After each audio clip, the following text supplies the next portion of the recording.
dire que nous, les Juifs, avons été à la hauteur. Je remercie aussi les nombreux Juifs nous ayant critiqués et appelés des milliers de fois pour nous insulter et nous parler de liberté d'expression. Les Juifs qui étaient contre nous étaient nombreux, et je les remercie de nous avoir apporté une motivation en plus.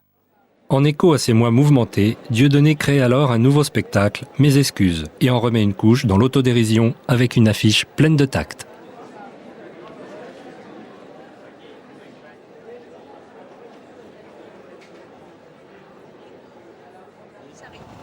Malgré l'océan séparant le Québec et la France, Dieudonné arrive à Montréal en pleine tourmente. L'affaire Dieudonné s'y est exportée car le Bnei Brit, organisation de la communauté juive, a en effet envoyé une lettre à la direction du festival demandant à ce que l'antisémitisme de Dieudonné ne trouve aucune tribune au Québec. Pas de bon sens. Par mesure de précaution diplomatique, il est logé dans un autre hôtel que celui où résident habituellement les participants. Ça a l'air bien aussi ici. Ah oui, c'est beau d'ailleurs, c'est beau. Et dès le lendemain, une conférence de presse attire une foule de journalistes jamais vus de mémoire de 20 ans de festival. Moi, je parlais de colons israéliens, donc je n'ai pas fait un sketch sur les Israéliens, je fais un colon israélien, un homme qui a un treillis militaire, c'est quand même un militaire. On peut me prêter tout un tas d'intentions, mais je me dis, bon, il est important aujourd'hui de dénoncer la politique du repli communautariste. C'est ce que je fais, je crois être cohérent, en tout cas, et dans mon discours et dans mes sketchs. Je suis un non-violent, je vous l'ai dit, je n'ai pas fait mon service militaire, les armes ne me concernent pas. Je pense que la paix va passer par la discussion et puis par l'effort de chacun de transcender sa propre notion communautaire. C'est-à-dire de se dire, voilà, j'appartiens avant tout à l'humanité. Et la paix, à mon avis, viendra de l'effondrement, de la dissolution de ces frontières. Mais c'est un concept, je suis prêt à en discuter, peut-être que j'ai tort. Je suis directeur général du Congrès juif canadien, région du Québec, qui est affilié au Congrès juif mondial et tout ça. Et on est ici pour vous entendre. On va être là soit samedi ou la semaine prochaine pour voir le spectacle. Et pour nous, il y a deux principes, deux enjeux très importants ici au Québec. Un, c'est évidemment votre droit, M. Roson, d'avoir booké ce show et Dieudonné de le livrer. C'est un principe sacré, la liberté d'expression. Et surtout quand on parle de la domaine de l'humour, il faut que les contraintes soient assez larges. On est une communauté très dévouée à la liberté d'expression, c'est évident. En même temps, il y a des contraintes, il y a des limites à ça, pour assurer l'humanisme et tout ça, et je ne veux pas faire pousser, c'est pourquoi on va venir vous voir avec grand intérêt, de faire une rencontre, ça nous ferait grand plaisir aussi, de voir si de notre lecture, et peut-être la lecture des Québécois, nous tous, ça risque de dépasser les limites. On ignore si oui ou non, c'est pourquoi on va être là pour assister au show, mais on défend avec acharnement évidemment votre droit de faire le spectacle. Y a-t-il des limites en même temps? Oui. C'est en tout cas passionnant et c'est tout l'objet de mon travail, ouvrir ce débat. Et si mon travail peut faire en sorte qu'on ait des choses à se dire, à parler ensemble, dites là, selon moi, c'est parfait, je suis prêt à entendre tout ça. Il faudrait vraiment qu'on ressente et que ça soit clair de façon évidente que les propos qu'il tient sont haineux et encouragent le mal, quelque chose de malicieux. Je ne l'ai pas ressenti comme ça. Je l'ai fait voir par beaucoup de gens autour de moi, de mon équipe. Tout le monde en a été enchanté. Au contraire, on trouve que ça fait avancer.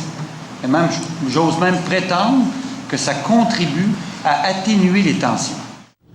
À l'inverse de ce à quoi est habitué Dieudonné en France, au Québec, le dialogue semble possible. Un avocat du Bnei Brit accepte même un débat contradictoire sur la chaîne de télévision publique Radio-Canada.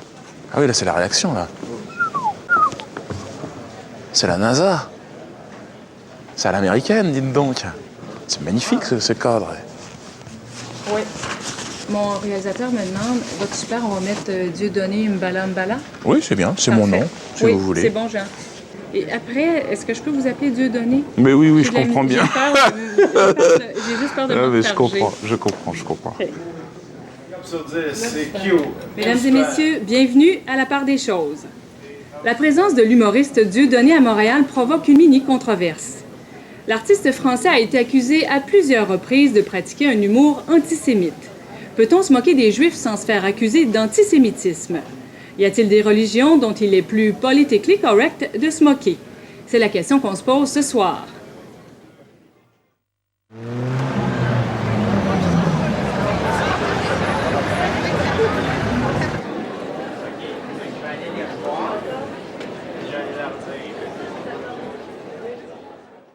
Je m'excuse.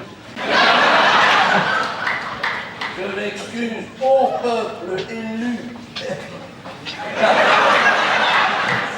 Pardonne à la bête que je suis les offenses proférées, mais je n'ai pas d'âme. Je ne suis qu'une bête.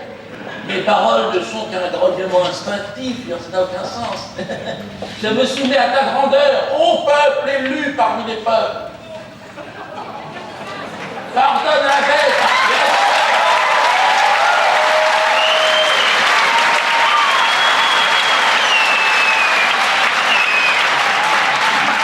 Merci de m'avoir épargné. D'accord.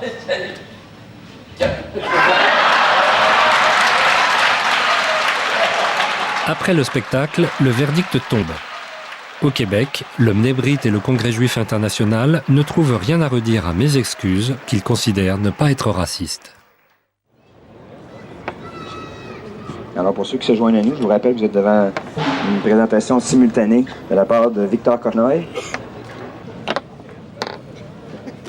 Dans la vie, Dieudonné a l'habitude de mener une gigantesque partie d'échecs. Contre Victor Korchnoi, champion du monde russe, il s'engage dans un autre type de combat.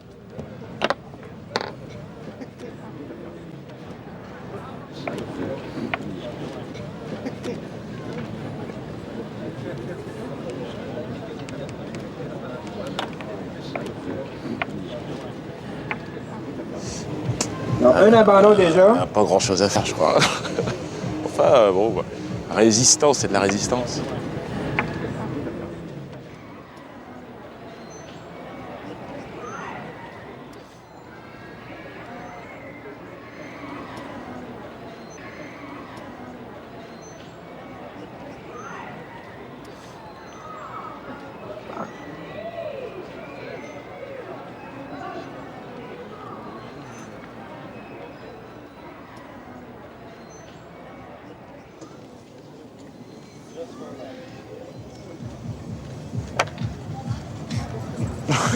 Non, Non. plaît, là, Jouer contre Korchnoi, c'était bien, c'était bien. Mais c'était pas perdu non plus complètement. Non. On était dans une position où je pouvais lui échanger ma dame contre ces deux tours. Mais attends.